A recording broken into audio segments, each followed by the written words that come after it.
Gerry Adams. Taoiseach, the controversy about whether or not the office of the Garda Ombudsman Commission was bugged has highlighted the very dysfunctional relationship between the Gsoc, the Garda Commissioner, and the Justice Minister.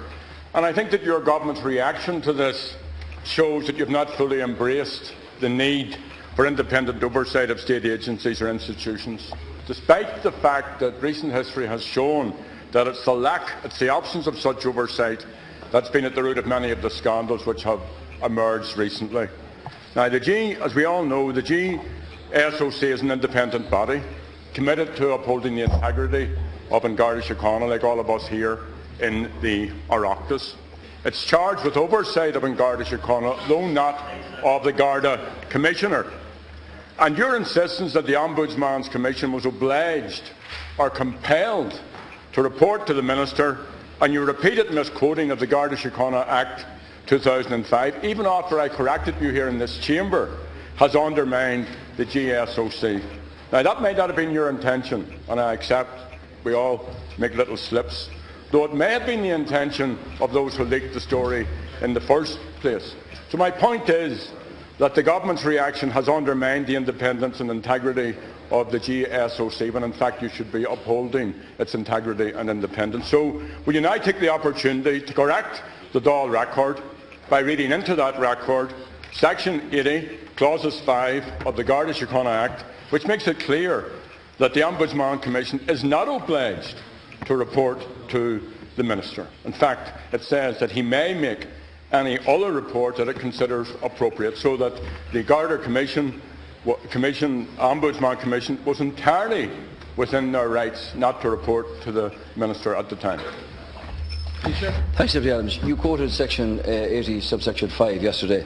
There is a clear provision in the law for the Gsoc to report major issues to the Minister for Justice.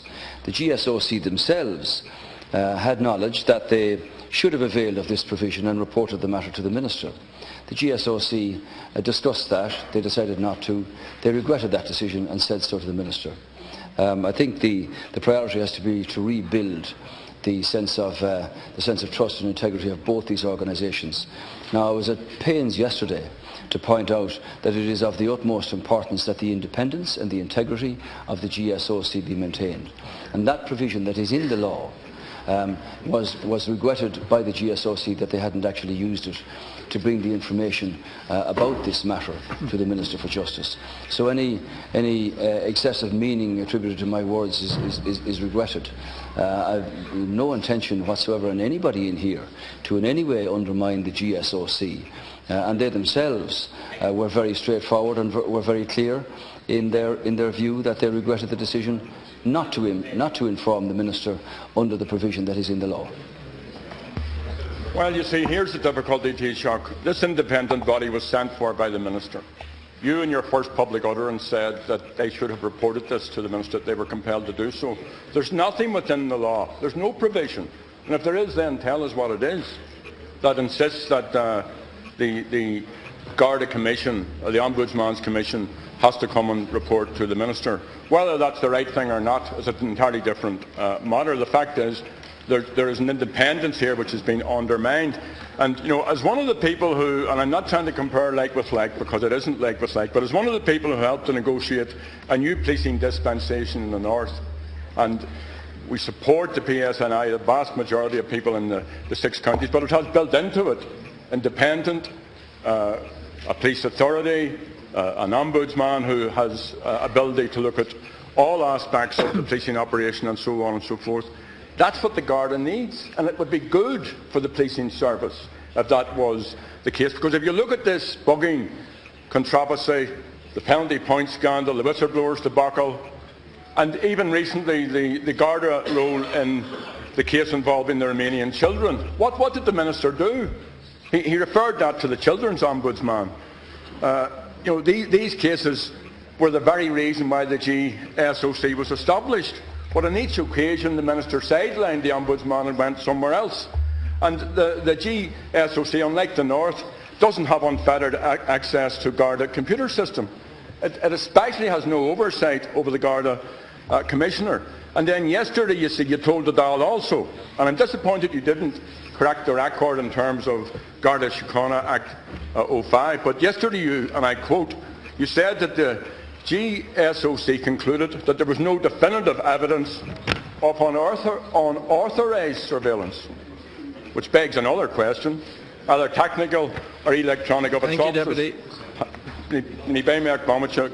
However, last night the Ombudsman Commissioner Kieran Fitzgerald was equally clear, and I quote again, in saying that a credible threat to the Gsoc security had been identified when the screening of its office was carried out. Now, I think that the response of the government, the culture, the atmosphere is not conducive to transparency, to accountability and to effective and efficient oversight of a modern police service.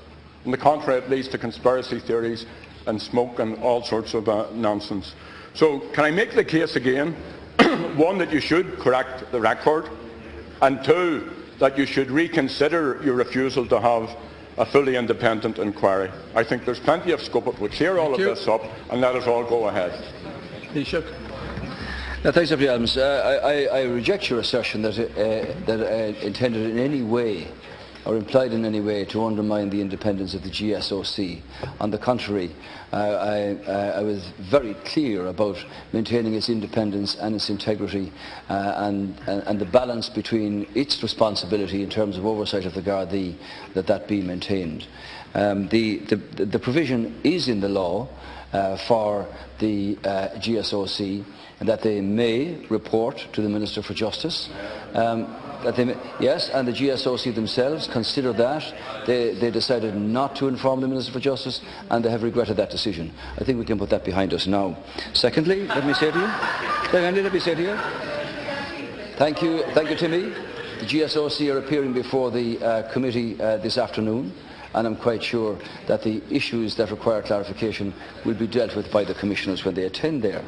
You make the point about bugging devices.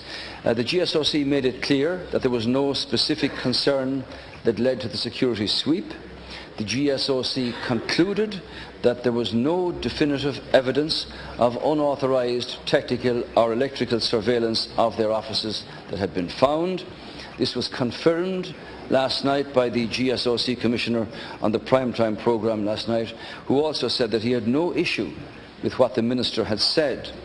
And moreover, the Gsoc were very clear in confirming that their databases have not been compromised. And the Gsoc themselves, Deputy Adams, concluded in their findings that no definitive evidence existed, and they also decided that no further action was necessary or reasonably practicable. Now, the Gsoc is an independent entity. You now want a public inquiry into an independent entity.